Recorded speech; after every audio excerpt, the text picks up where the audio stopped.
Joining us now at the NFL Scouting Combine, it's head coach Lovie Smith. Coach, great to have you with us. Thanks for having me on. How's it been so far, and what are you looking to accomplish here? What are some of the more important things that you need to get done this week? Well, it kind of starts the process, kind of the official kickoff to really looking to change your roster and see what the roster would look like for the upcoming year. First time we get a chance to meet, college prospects, see them work out, get medical information on them. It's a lot of information, and a lot of time we'll be spending together in upcoming weeks, but this starts the process. Coach, how much of a stress is off your shoulders once you get your coaching staff in place? Now that you have it in place, how does that feel?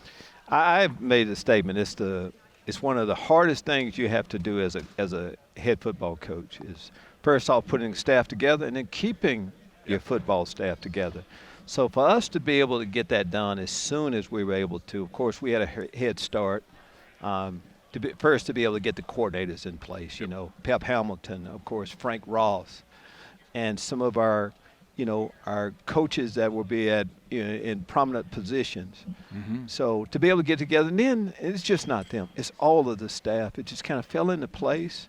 And really love. I know every head football coach is going to talk about how he loves his staff. Right. And I do.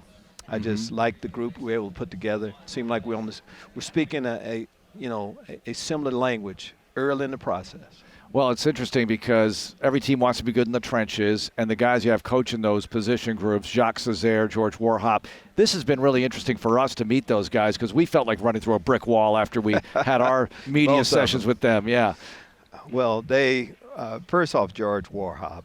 George was my offensive line coach in Tampa, so I had an opportunity to interview him before, get to know him, see him, not just wonder what he's like, see him in every situation. So that was a get right away for him. His experience that he's going to bring to the offensive line room is pretty special. And the same thing with Jock. I didn't know him, but I knew his background, his family, where he'd been from. He was assistant defensive line coach for the Buffalo Bills. Eric Washington, the defensive line coach there, was on my staff in Chicago. Eric worked for Rod Marinelli, one of my best friends in life, and, of course, a defensive line guru. It just all made sense. And when I talked with Jock right away, you kind of know early on that, yeah, this is going to be good. This is a good fit. And he's hit the pavement running. And I'm going to say that for our entire staff. We didn't bring all of our staff up here. And that decision, you can get an awful lot here, but when you're a new staff, there's a lot of work to be done. And those guys are back there working their butts off. Coach, when you put that staff together, obviously you talked about guys George did coach for you previously. You didn't know Jock. What was the main thing you were looking for from a group of assistants to join you? Well, stern teachers, guys that have an expertise, but also know how to communicate that to the players.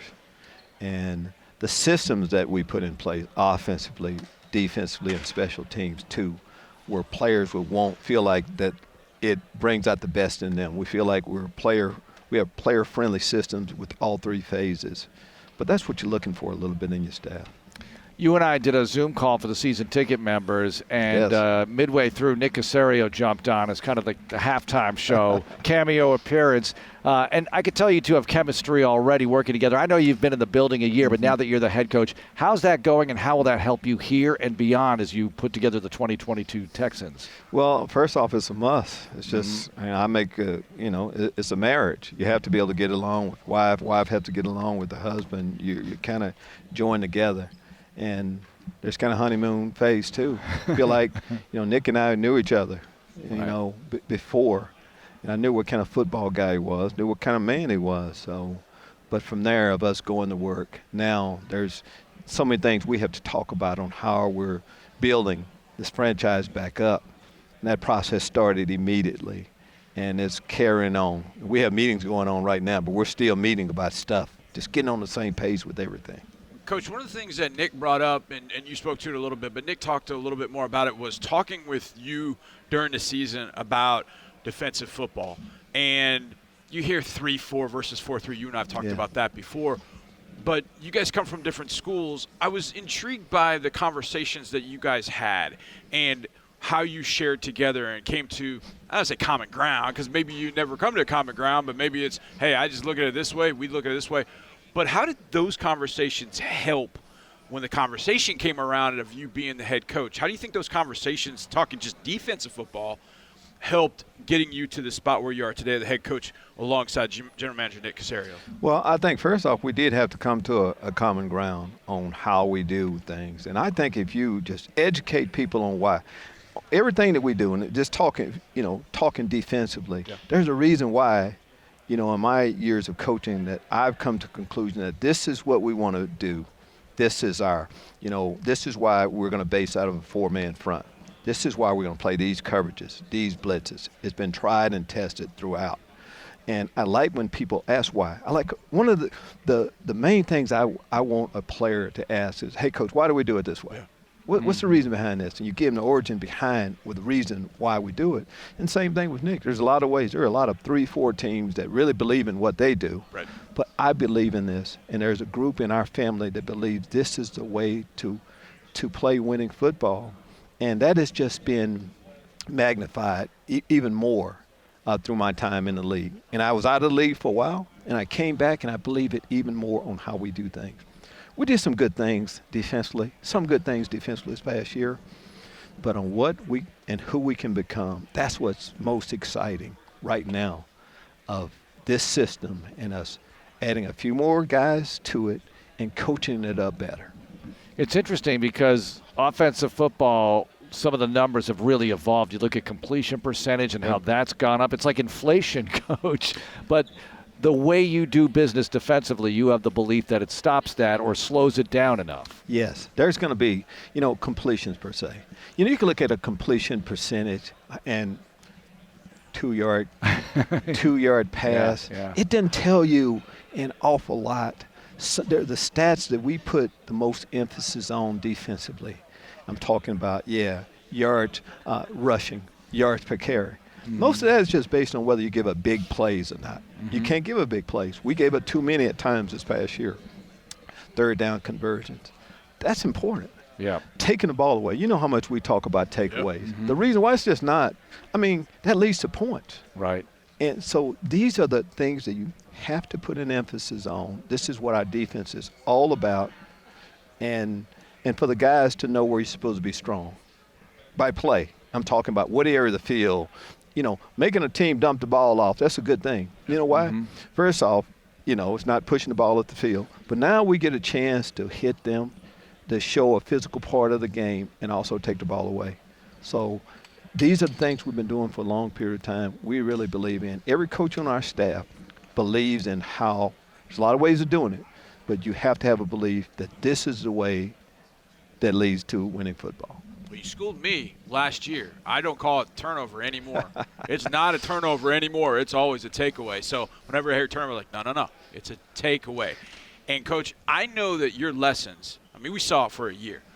I'm down at the Senior Bowl, and the very first day of practice, Kirby Joseph from Illinois, a pick and a fumble recovery. And I was like, Lovie Smith impact right there. He's here. One of your linebackers is here from Illinois. Jake Hansen. Jake Hansen. Mm-hmm. I'm sure there are some of these guys that you recruited. Does that give you, I don't want to say it gives you a leg up or an advantage, but just the fact that you know some of the guys in some capacity that maybe you bring into the interview room, like, hey, Joe, how you doing, man? Remember when I was recruiting you? Does that help you in any way here? It definitely helps. And every night we've had interviews, there's someone that I've recruited that I know personally. That helps an awful lot. Yeah, it helps when you know guys like some of the Illinois guys you talk about that are here. I know who they are. I've seen them 3 years or whatever. I've been in their home, so I know everything I need to know about them. But also my time in college of just playing Big Ten football. A lot of Big Ten athletes here right now that I competed against, so I feel like I have an upper hand knowing those guys too. All of that helps. You mentioned a lot of your staff isn't here. Coach, how long have you been coming here? You were on a staff in the 90s, so were you at the Combine in the 90s, and what were you doing? And could you discuss the evolution of this because it's fascinating? I was a secondary coach at Ohio State. Mm-hmm. We'd finish our season, and I get a call from, Tony Dungy. Say Tony Dungy is new head football coach for the Tampa Bay Buccaneers, and defensive coordinator Monty Kiffin called me and said, I have a linebacker job open. And he say, can you meet me at the Combine, 1996. Can you meet me at the Combine? And I want to talk football with you. I got in my car, drove down here. Then it was RCA Dome. Monty Kiffin had a room, had a little side room there. I walked right in, didn't see any Combine. We went in a little side room like this. 3 hours later, we finished. He said, hey, good job. I'll get back with you later. I drove home. Late on that night, they called me and said, hey, I want you to come to Tampa. So that was my first dealings with a Combine that really kind of, and has it changed a lot? No, we're getting good information back then. We're getting good information right now, and it's kind of must. Is the biggest thing us, this media, all of us, digital teams, and all these cameras, is that the biggest part of it that's just exploded over the years? Yeah, that's probably the biggest part that's changed, but everything has changed. I mean, now we hold all of the night meetings. We used to be holding them at the old Holiday Inn, I think. Yeah. Now they're all, of course, have been a suite up top. But everything has gotten better. Back when I first started, I mean, I didn't have an iPhone then. Yeah. So every technology is so much better, and we can get so much valuable information that helps us make great decisions. Having recruited some of the guys who are here, what's interesting to me is you recruited back in the day at Ohio State, an NFL head coach for so long, assistant coach before that, back in college, now here. How have athletes changed? Can you discuss that a little bit? Well, they've changed a little bit. When I told you that year I came down, my top 6 defensive backs at Ohio State, that was back, I guess it was the 95 season. Top 6 got drafted in the second round or higher. Sean Springs was the 3rd pick, I think, in the draft. Maybe the highest cornerback ever drafted in the draft. Great athletes back then. It's great athletes now. You know, they're running a little faster, but they were great athletes back then too. It's just now you just look at things that have changed on how athletes train. Just everything is better. So, of course, the athlete's going to be a little bit better too. Coach, when you go through this process and you talk about building the team, and you've mentioned it a few times, so I want to hit on it a little bit more, and that's physical toughness. You talked about we'd like to see a quarterback check it down because we're going to come up and we're going to introduce ourselves to him and let that guy know we're going to be a physical football team. Is that one of the tenets you want to see no matter who you draft or who you bring into the organization from this process, guys that show that mental and physical toughness? Is that going to be up at the top of the list of things you're looking for? Absolutely. I was at a place once where our quarterback, instead of running out of bounds, he ran back inside and got hurt. We don't want our quarterback showing that. We want Davis, if he's running, to get down or get out of bounds. Right. Everybody else, though, one way to tell if a football team is tough or not, do your wide receivers like to block? Do they like to block? Yeah. Other way, do your cornerbacks like to tackle? So physical football, absolutely, it's a must. We're gonna have run periods where it's just blocking and tackling. Yeah.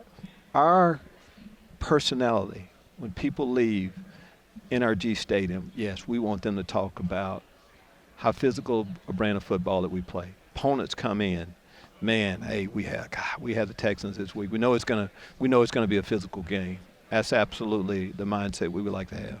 Coach, something very important was brought up in your press conference today, and that's R&B music. And I was wondering, artists, are we talking Al Green here? And would you classify the Spinners and Stylistics as R&B or soul? How would you categorize those groups? Well, both. I would say they're soul, R&B. Spinners, one of my all-time great. I listen to quite a bit of my alarm in the morning. A change is gonna come by Otis Redding is my alarm that I wake up with each day. Ooh. Yes. So any old school, and I'm talking about Bootsy's Rubber Band, Parliament, that group. Oh, wow. But Wow. Aretha Franklin, of course, Gladys Knight and the Pips, anyone in that era, Average White Band. There's so many, but that group, that's what I listen to. The OJs. The OJs, Earth, Wind & Fire, all of those, we could go on and on and on. That's me. So when somebody says Lionel Richie, you're thinking Commodores. Yeah, I'm thinking not Commodores. all night long. There's Commodores, and, I can understand leaving the Commodores. We all have to make a move. But that's why you talk about the OJs. The OJs never parted. They never broke up. Oh. When you have a group like that, Think of how many groups stayed together their entire time, the three of them the entire time. That's pretty special. Right, because the Temptations have had, I don't know, 45 Lead people in singers, the David Ruffin, different one. Yeah. Dennis, all of those, but the OJ stayed together the entire time. One of my favorites. Coach, Great. what's your pregame music? Will you go to one of those? Is that what you? Because Yeah. I see you before the game, and I mean, you're in a different zone. Like you're in a Zen zone, whatever. What gets you going before a game? Yeah, and there's some, religious podcasts that I listen to Sure. also. But as far as music is concerned, yeah, it's that. I have a wide variety of music and even TikTok nowadays. I know the spirit throws you off, but I'm a TikTok guy too. Because what you can get is you can get old concerts, clips. Right. There's nothing like it. It's one thing listening to the old music, but seeing them perform it, it's pretty special. Yeah, and some of the footage you've never seen before. Never. Where did you get this? Where did you get that? That's exactly what I'm going through. A lot of my spare time. That's what What's I'm the doing. documentary? Yes, Summer of Soul. You seen it? I've seen the Summer of Soul. You got to see it, Mark. I know I've seen it. It's Sly and the Family Stone. That performance that they did at the Summer of Soul, as you can see now, you get me in music now, we can talk the rest of the Right, night. and they were at Woodstock too. They're in the movie. they're at Woodstock too. I also have the whole document, 3 hours of Woodstock. I can't tell you how many times I've seen Woodstock, that documentary also. Yeah, Richie Havens, excellent. Absolutely. Coach, thanks a lot for joining us. Thanks for having me on, man.